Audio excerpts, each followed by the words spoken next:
പ്രധാനമന്ത്രിയാക്കാൻ വേണ്ടി ഇവിടുന്ന് അയച്ച ആളാണ്. പാർലമെൻറ്റിലൊന്നും വരണ്ടേ?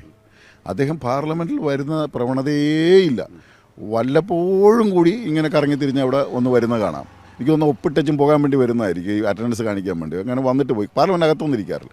ഒരല്പനേരം വന്ന് മുന്നിലിരിക്കുന്ന കാണാം. ചിലപ്പോൾ ഫോണിൽ ഇങ്ങനെ കുത്തി കളിക്കുന്ന കാണാം. सोनिया जी फोनिल कुत्ती കളിക്കുന്ന नरेंद्र मोदी आपने मणिपुर में केरोसिन फेंकी और फिर चिंगारी लगा दी। अब आप हरियाणा में कर रहे हो, पूरे देश को आप जलाने में लगे हो। आप पूरे देश में भारत माता की हत्या कर रहे हो।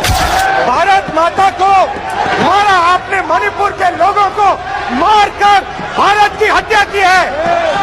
आप देशद्रोही हो, आप देशभक्त नहीं हो, आप देश प्रेमी नहीं हो, आप देशद्रोही हो।